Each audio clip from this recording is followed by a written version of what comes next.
सभी भाइयों को जयदेव और जय मां भवानी।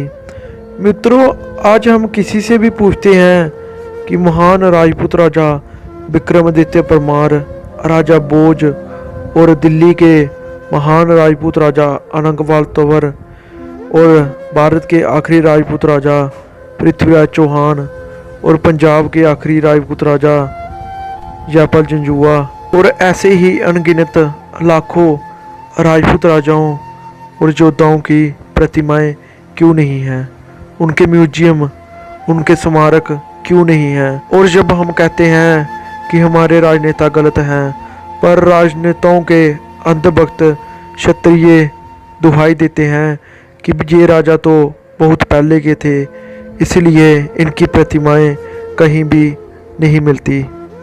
लेकिन ये गलत है। चक्रवर्ती सम्राट विक्रमादित्य परमार और महाराजा भोज परमार अगर आज ना होते तो शायद आज हम जीवित ही ना होते। मित्रों, राजा विक्रमादित्य परमार और राजा भोज की प्रतिमाएं हर जगह क्षत्रिय समाज को बनानी चाहिए।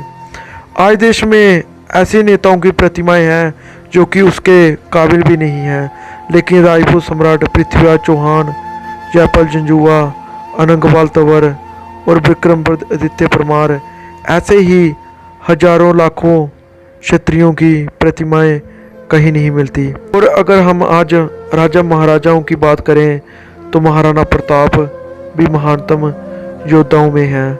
उनकी प्रतिमाएं भारत के हर चौक में मिल जाएगी, लेकिन हमने उनको तो सम्मान दे दिया, पर भारतीय इतिहास के ऐसे लाखों क्षत्रिय योद्धाओं को सम्मान क्यों नहीं दिया।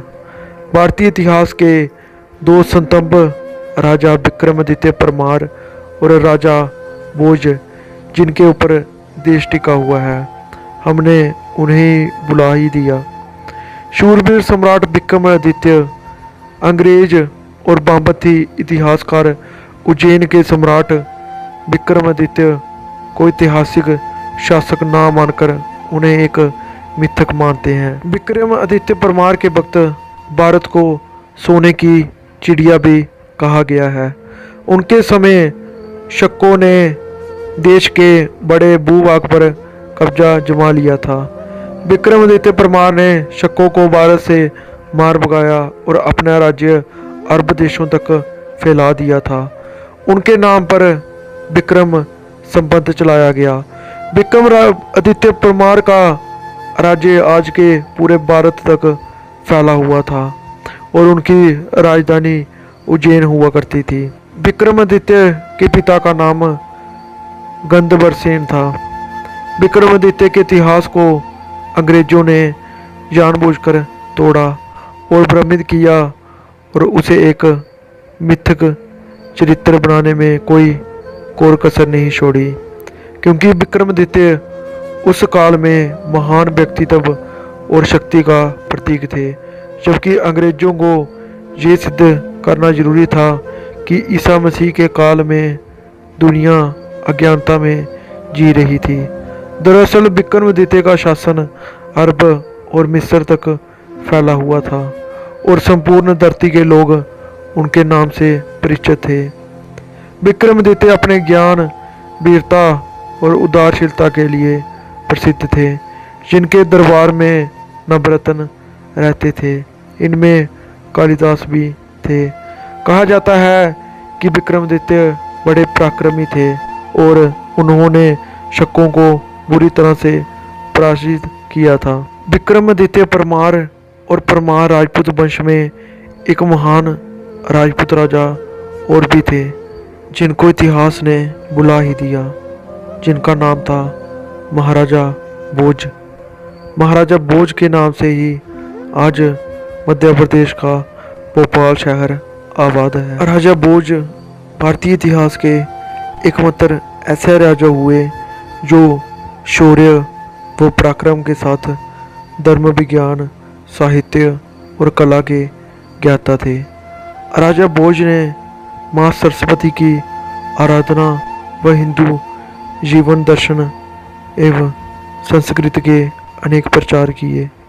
1034 ईस्वी में माँ सरस्वती मंदिर भोजशाला का निर्माण भी महाराजा भोज परमार जी ने ही करवाया था। महाराजा भोज इतिहास प्रसिद्ध मुंज राज के भतीजे व सिंधु राज के पुत्र थे।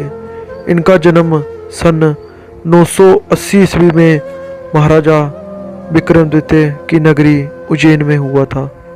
राजा भोज चक्रवर्ती सम्राट विक्रमादित्य के ही वंशज थे। 15 वर्ष की छोटी आयु में उनका राज्याभिषेक मालवा के राज्य सिंहासन पर हुआ। राजा भोज ने 11वीं शताब्दी में दारा नगरी को आबाद किया, जिसको आज मध्य प्रदेश में दार जिले के रूप में बोला जाता है।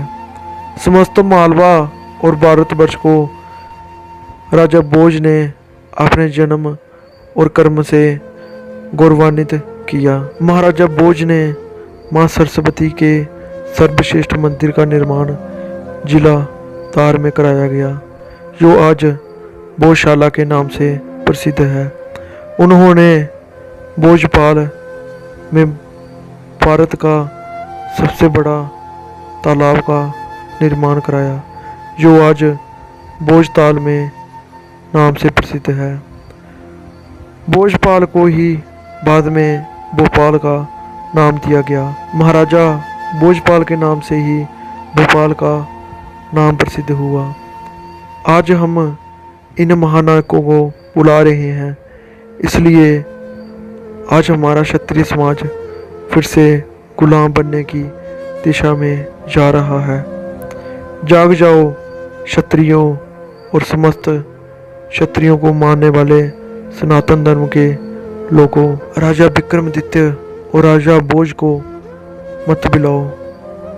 आज हम सभी जीवित हैं तो वो महाराजा अनंगपाल तंवर, पृथ्वीराज चौहान, जयपाल जंजुआ और महाराजा विक्रमादित्य परमार की वजह से ही।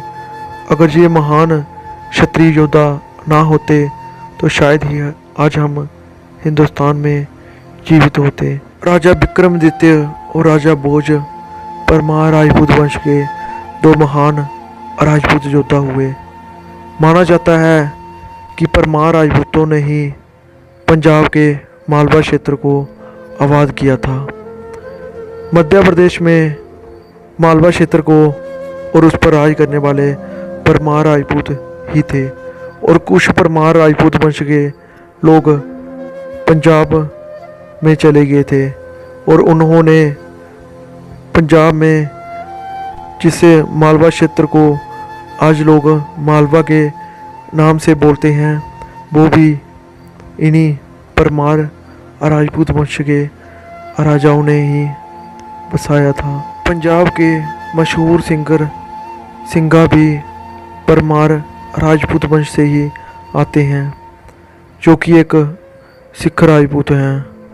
आज भी होशियारपुर वाली साइड परमार राजपूतों के अनेकों गांव देखने को मिलते हैं। इसके अलावा गुजरात में सबसे ज़्यादा आबादी आज भी सोलंकी जडेजा के बाद परमार राजपूतों की ही है। इसके अलावा हरियाणा, राजस्थान, गुजरात, पूर्वांचल और हर जगह परमार राजपूत आज भी बड़ी संख्या में आबाद हैं।